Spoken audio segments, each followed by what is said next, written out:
ദേശീയ രാഷ്ട്രീയത്തിന്റെ അമരത്ത് അധികാരത്തിന്റെ അഹങ്കാരങ്ങളെ ചോദ്യം ചെയ്യാൻ പ്രതിപക്ഷം വിയർപ്പൊഴുക്കുമ്പോൾ സ്വന്തം പാർട്ടിയുടെ നിലപാടുകളെ തന്നെ വിചാരണക്കൂട്ടിൽ നിർത്തിയിരിക്കുകയാണ് ഡോക്ടർ ശശി തരൂർ.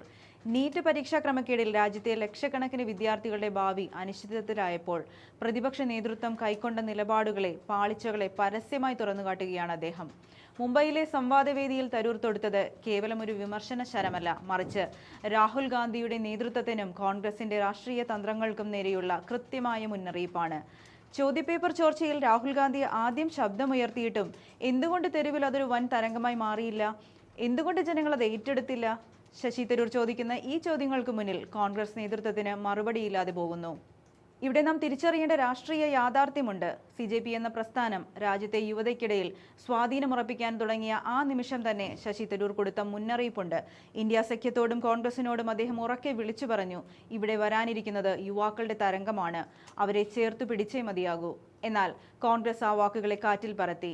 അതിന്റെ പ്രത്യാഘാതം ചെറുതായിരുന്നില്ല. പ്രതിപക്ഷത്തിന് ഭാവനയിൽ പോലും ചിന്തിക്കാൻ കഴിയാത്ത രാഷ്ട്രീയ പോരാട്ടമാണ് പിന്നീട് CJP തെരുവിൽ അഴിച്ചുവിട്ടത്. പോലീസിന്റെ ലാത്തിചാർജിനും അടിച്ചമർത്തലുകൾക്കും മുന്നിൽ നെഞ്ചുവിരിച്ചു നിന്ന സമരക്കാർ കേന്ദ്ര ക്യാബിനറ്റ് മന്ത്രിയെ കൊണ്ട് രാജിവെപ്പിക്കുന്ന സ്ഥിതിയിലേക്ക് ഭരണകൂടത്തെ മുട്ടുകുത്തിച്ചു. അതേസമയം രാഹുൽ ഗാന്ധി എവിടെയായിരുന്നു?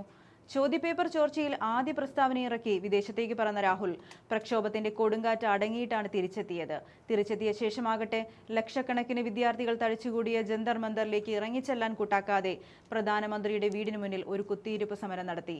പിന്നീട് രാഹുലിനെ അറസ്റ്റ് ചെയ്യുന്ന സാഹചര്യം വരെ ഉണ്ടായിട്ടും CJPയുടെ ഓളത്തിന്റെ ഒപ്പത്തിനൊപ്പം നിൽക്കാൻ രാഹുലിന് ആയില്ല എന്നുള്ളതാണ് സത്യം. അത് രാഹുൽ ഗാന്ധി എന്ന പ്രതിപക്ഷ നേതാവിന്റെ തോൽവിയായിട്ടാണ് ജനം വിലയിരുത്തുന്നത്. CJP തെരുവിൽ ചോര ചിന്തി സമരം ചെയ്തപ്പോൾ കോൺഗ്രസ് മാധ്യമങ്ങൾക്ക് മുന്നിലെ വാർത്തകളിൽ മാത്രം ഒതുങ്ങി നിന്നു. ജനങ്ങളുടെ വികാരത്തിനൊപ്പം നിൽക്കാൻ കഴിയാത്ത പാർട്ടികൾക്ക് ചരിത്രം മാപ്പ് നൽകില്ലെന്ന മുന്നറിയിപ്പാണ് തരൂർ നൽകുന്നത്. ഹൈക്കമാൻഡിന്റെ തീരുമാനങ്ങൾക്ക് മുന്നിൽ കൈകൂപ്പി നിൽക്കുന്ന പശ്ചാത്തല രാഷ്ട്രീയക്കാരനല്ല താനെന്ന് അദ്ദേഹം വീണ്ടും തെളിയിച്ചിരിക്കുന്നു. കോൺഗ്രസിനുള്ളിലെ ഒരു തിരുത്തൽവാദിയായി നിലകൊള്ളുമ്പോൾ തന്നെ യഥാർത്ഥ പ്രതിപക്ഷ ധർമ്മം എന്താണെന്ന് അദ്ദേഹം ഓർമ്മിപ്പിക്കുന്നു. ഇതൊരു വിമർശനമല്ല, കോൺഗ്രസിന് മരണമണി മുഴങ്ങുന്നതിന് മുൻപുള്ള അവസാന താക്കീതാണ്. വരാനിരിക്കുന്ന ഇന്ത്യയുടെ ഭാവി തീരുമാനിക്കുന്നത് പുതിയ തലമുറയാണ്. അവരുടെ വികാരങ്ങളെ മനസ്സിലാക്കാനും അവർക്കൊപ്പം തെരുവിൽ ചോര ചിന്താനും തയ്യാറായില്ലെങ്കിൽ കോൺഗ്രസ് ചരിത്രത്തിന്റെ താളുകളിലേക്ക് പിന്തള്ളപ്പെടും എന്ന ഓർമ്മപ്പെടുത്തലാണ് അദ്ദേഹം നൽകിയത്. മുംബൈയിൽ നടന്ന India International Movement to United നേഷൻസിന്റെ 15ാം വാർഷികാഘോഷത്തിൽ സംസാരിക്കവേ ഛത്രോം കി ഗൂഞ്ച്, പരീക്ഷാ പരിഷ്കാരങ്ങൾ തുടങ്ങിയ വിഷയങ്ങൾ കോൺഗ്രസ് ഇതിനകം ഉന്നയിച്ചിട്ടുണ്ടെന്നും എന്നാൽ പാർട്ടി പ്രതീക്ഷിച്ച രീതിയിൽ യുവാക്കളുമായി ഈ ക്യാമ്പയിൻ ബന്ധപ്പെട്ടിട്ടില്ലെന്നും തരൂർ വ്യക്തമാക്കുന്ന വീഡിയോ ചേർക്കുന്നുണ്ട്, കാണാം.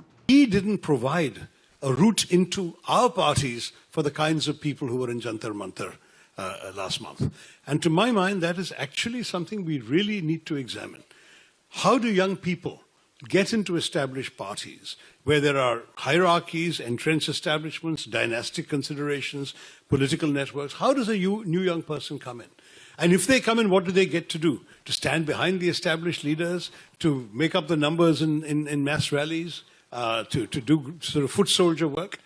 Can they actually be the people who make the difference?